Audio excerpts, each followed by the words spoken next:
Privatização divide opiniões porque toca no centro do poder econômico.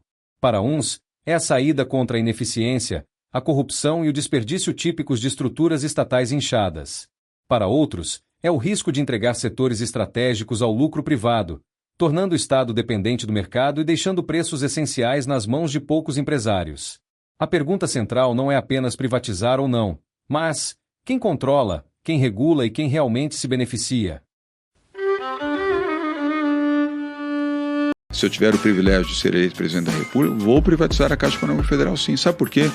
Em alguns anos ela não vai valer nada, ela vai valer pó. Porque você não vai ter mais bancos com agências. O mundo será totalmente digital, totalmente nas nuvens.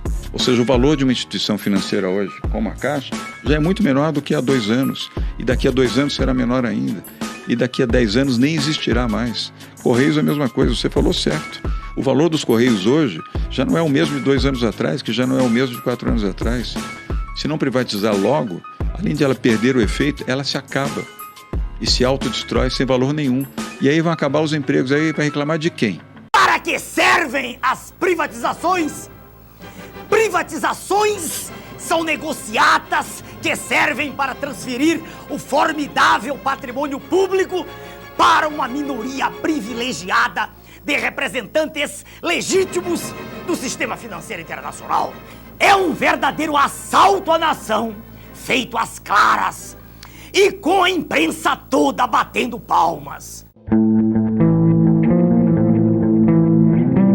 A privatização em países em desenvolvimento, terceiro mundo, envolve a venda de empresas estatais à iniciativa privada para aumentar a eficiência, reduzir o endividamento público e atrair investimentos. Geralmente segue regras de leilão, transparência e regulação para evitar monopólios, mas os resultados são mistos, variando entre modernização e aumento de tarifas. O dinheiro arrecadado costuma ser usado para pagar dívidas públicas ou cobrir déficits orçamentários, e não necessariamente para saúde ou educação. O que é a privatização e regras comuns? Privatizar é transferir uma empresa, ativo ou serviço público para o setor privado. Regras e modelos incluem leilões públicos, venda de ações na bolsa ou concessões, onde a empresa privada opera, mas o ativo continua do Estado. Regulação, essencial para evitar a formação de monopólios privados que cobram preços altos por serviços essenciais, exigindo agências reguladoras fortes. Bom ou ruim? A avaliação é controversa e depende do setor e da execução. Argumentos positivos. Bom, acredita-se que empresas privadas são mais eficientes, reduzem custos, não consomem orçamento público e oferecem serviços de melhor qualidade. Argumentos negativos. Ruim, pode levar ao aumento de tarifas, demissões em massa, concentração de poder econômico e perda de controle estratégico pelo Estado. Setores como água e saneamento em vários países já foram reestatizados devido a falhas na gestão privada. Para onde vai o dinheiro da privatização? Em geral, os recursos financeiros gerados não vão diretamente para melhorias sociais, mas sim para redução da dívida pública, usado para pagar dívidas do governo. Déficit fiscal, cobertura de déficits no orçamento geral da União. Investimentos. Às vezes, o valor é reinvestido em infraestrutura, mas muitas vezes a venda é usada para tapar buracos financeiros imediatos, o que tem sido questionado, pois o teto de gastos pode limitar seu uso. Em suma, a privatização é frequentemente vista como ferramenta de ajuste fiscal em países em desenvolvimento, mas enfrenta resistência popular e riscos de precarização de serviços, motivando inclusive processos de reestatização em diversos locais.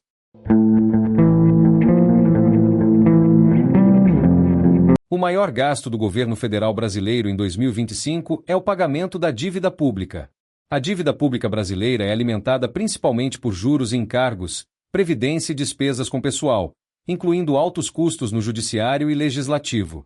Em 2024, o judiciário custou cerca de 139 bilhões de reais, com 82% voltados à folha de pagamento, superando investimentos em segurança. Juros consomem quase 9% do PIB. 1 trilhão em 2025. O custo da dívida cresce devido à alta taxa Selic, consumindo recursos que poderiam ir para outras áreas. Principais impactos e contexto. Maior despesa. A rolagem e os juros da dívida pública consolidam-se como maior gasto, superando outras despesas correntes. Trajetória da dívida. A dívida pública atingiu cerca de 78,7% do PIB em 2025, 10 trilhões de reais, e a projeção é que continue subindo até 2032. Déficit nominal. Em 2025, o país registrou um déficit nominal alto, com o custo de juros da dívida atingindo valores recordes. Arcabouço fiscal. Embora o arcabouço fiscal vise estabilizar as contas, especialistas indicam que ele não tem conseguido frear a trajetória de crescimento da dívida. Impacto no bolso. A alta dívida e os juros elevados restringem investimentos em áreas como saúde, educação e infraestrutura, impactando a economia brasileira como um todo. Para conter o crescimento da dívida, economistas defendem medidas estruturais de corte de gastos. Os detalhes dos principais componentes. Poder judiciário e legislativo. O judiciário brasileiro é um dos mais caros do mundo, com gastos que representam 1,4% a 1,6% do PIB. A maior parte é destinada a salários, benefícios e previdência de magistrados e servidores. A estrutura do legislativo, deputados, senadores, vereadores, também consome parte significativa do orçamento administrativo, embora o judiciário tenha custos mais elevados. Juros da dívida. A maior parte da dívida pública é gerada pelo pagamento de juros, 8,9% do PIB, e pela rolagem da dívida, com juros nominais sendo o principal fator de aumento da dívida bruta. Previdência e pessoal, benefícios sociais, 15,6% do PIB, e remuneração de empregados do setor público, 10,8% do PIB, são as despesas que mais crescem, pressionando o orçamento. Detentores da dívida. A dívida pública é custeada em grande parte por instituições financeiras, 29,8%, fundos de pensão, 24,1%, e fundos de investimento, 22,3%. Os gastos com pessoal do Judiciário e Legislativo, ao engessar o orçamento, contribuem para o déficit primário, forçando o governo a emitir mais dívida, o que eleva a dívida bruta do governo geral, que já atingiu patamares elevados, cerca de 77% a 78% do PIB. Poder Judiciário e Ministério Público. Em 2022, os gastos com a Justiça e instituições associadas atingiram 1,6% do PIB, superando a média de 0,4% de outros 53 países. Em 2023, o custo foi de 107,3 bilhões reais. Poder Legislativo. Deputados e senadores. O Congresso brasileiro é um dos mais caros do mundo, com despesas que somaram 0,15% do PIB em 2020. A maior parte do orçamento vai para salários e benefícios de servidores e congressistas. Vereadores e câmaras municipais. Embora o foco do estudo do Tesouro seja no Judiciário e Legislativo Federal e Estadual, o gasto no nível municipal é significativo, com o salário de vereadores e a estrutura da Câmara absorvendo recursos do Tesouro Municipal, mas os dados consolidadores focam nos tribunais estaduais federais. Supersalários. Cerca de 53,5 mil servidores públicos no Brasil recebem remuneração acima do teto constitucional, salário de ministro do STF, gerando um gasto anual de cerca de 20 bilhões de reais. Os gastos com tribunais no Brasil superaram em 4 vezes a média internacional de 0,4% do PIB, consolidando a área como uma das mais onerosas ao Estado brasileiro.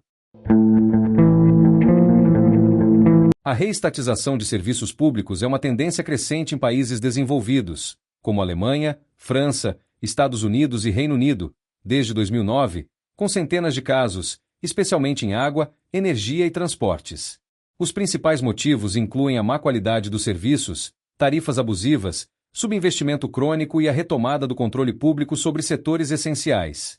Motivos principais para a reestatização: piora na qualidade e subinvestimento. Empresas privadas tendem a reduzir custos para aumentar lucros, resultando em infraestrutura deficiente e baixa qualidade na prestação de serviços. Aumento de tarifas. Serviços privatizados tornaram-se mais caros para o consumidor final, gerando pressão popular por reversão. Retomada de controle e soberania. Áreas como energia, água e saneamento são estratégicas. Governos estatais retomam essas áreas para garantir universalização e segurança. Falha dos órgãos reguladores. Agências reguladoras muitas vezes são capturadas pelos interesses privados que deveriam fiscalizar, tornando a reestatização a única via de correção. O contexto da crise. Com crises econômicas, a iniciativa privada se retira de serviços essenciais de alto custo de manutenção, forçando o Estado a reassumi-los. Os principais pontos desse movimento são: volume de reversões. Pesquisas do TNI indicam que mais de 880 serviços públicos essenciais foram reestatizados ao redor do mundo entre 2000 e 2017.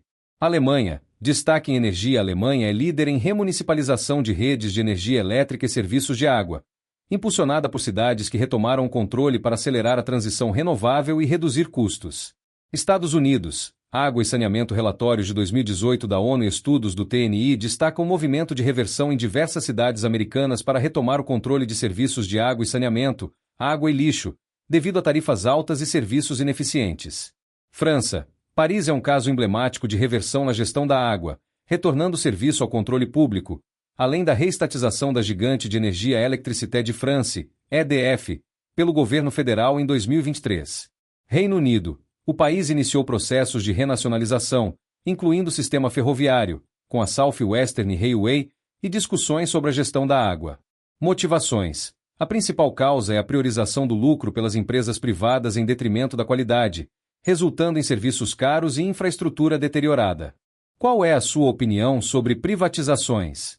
Em muitos países desenvolvidos, observa-se um movimento de reestatização de setores estratégicos, retomando o controle estatal de antigos monopólios. Já em países em desenvolvimento, como o Brasil, o caminho costuma ser o inverso: privatiza-se e os recursos frequentemente são direcionados para cobrir gastos públicos, em um cenário onde o judiciário figura entre os mais caros do mundo.